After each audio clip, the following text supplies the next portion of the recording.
নমস্কার বন্ধুরা, নতুন একটা ভিডিওতে তোমাদের সকলকে জানাই স্বাগত। আজকে যে বিষয় নিয়ে তোমাদের সঙ্গে আলোচনা করব সেটা হলো বুবুর গায়ের রঙের ব্যাপারে। হ্যাঁ, দেখো, আমি যদি তোমাদের আগের ভিডিওতে দেখাই যে যখন ও মানে হয়েছিল নিউবর্নের সময়, সেই সময় ওর গায়ের রঙটা মোটামুটি মানে খুব বলবো না ফর্সা ছিল বা খুব কালো ছিল, সেরকম ছিল না, নর্মাল একটা গায়ের রঙ, চাপা চাপা একটা গায়ের রঙ ছিল। কিন্তু তারপরে যত দিন গেল, মানে কয়েক সপ্তাহ যেতে না যেতেই দেখতে পেলাম, মানে দেখা যাচ্ছিলো, তোমরা দেখতে পারো, ভিডিওটা দেখাবো, মানে খুবই কালো হয়ে গেছিলো। ওতে আমাদের যে মানে বাঙালিদের তোমরা জানোই 21শে ষষ্ঠী হয়, একটা একটা 6 ষষ্ঠী, একটা 21 দিনে ষষ্ঠী হয়। তো 21 দিনে আমি দেখেছিলাম, মানে মানে সেই ভিডিওটা মানে তোমরা দেখতে পাবে, একদম মানে কি বলবো, অনেকটাই কালো ছিল, গায়ের রঙটা খুবই চাপা ছিল। তো আমাদের সবাই যারা নিমন্ত্রিত, যারা সবাই আত্মীয় স্বজন ছিল, তারা সবাই এসে বলছে যে মা বাবা এত ফর্সা, তাহলে বাচ্চাটা এত কালো হলো কেন? তো সেটা সত্যি, সেটা নিয়ে সবাই খুবই মানে ভাবছিল যে মা হয়তো কালোই হবে, হয়তো বা আমাদের কোনো পূর্বপুরুষ হয়তো কালো ছিল, তাই জন্য এরকম গায়ের রঙ হয়েছে। তো সেটা সবাই একটা আলোচনা করছিল, কিন্তু আসল ব্যাপারটা কিন্তু সেটা হয় না।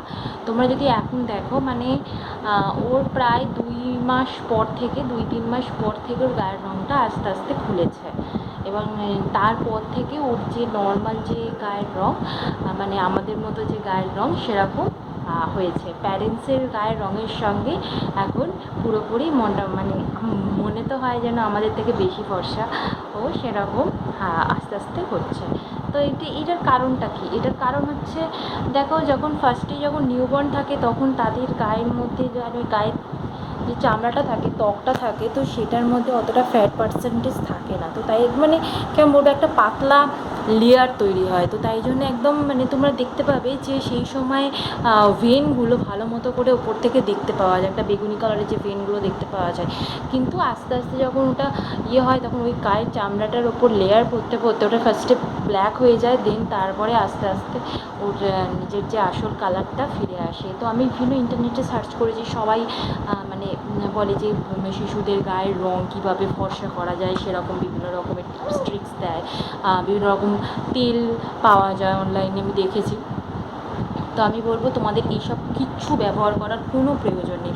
আমি তো, তোমরা আমার ভিডিও যদি রেগুলার দেখে থাকো, তোমরা জানোই আমি কুকুরকে কোনো রকম তেল আমি ম্যাসাজই করি না। ও নর্মাল যে লোশন ক্রিম ডাক্তার সাজেস্ট করেছে সেই সবই ব্যবহার করে থাকি। তো সেখান থেকে আমি তোমাদের বলবো যে তোমরা নর্মালি যে সমস্ত বেবিদের প্রোডাক্ট হয় সেই সমস্ত তোমরা তেলও ব্যবহার করতে পারো, নর্মাল যেসব তেল পাওয়া যায়, নারকেল তেল বলো, অলিভ অয়েল বলো, সেগুলো ব্যবহার করো। যদি কোনো লোশন রেকমেন্ডেড থাকে তাই সেগুলো ব্যবহার করো।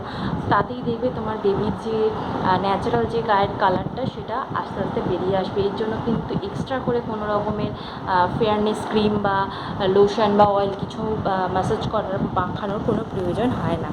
এটাই তোমাদের সঙ্গে মানে এই কী বলবো, ইনফরমেশনটা তোমাদেরকে জানানোর ছিল। আশা করি তোমাদের অনেক ভালো লাগবে, ভালো লেগেছে, তোমরা অনেকটা ইনফরমেশন পেয়েছো। ওকে, আজকের মতো টাটা, বাই বাই। পরবর্তী ভিডিওতে আবার তোমার সঙ্গে দেখা।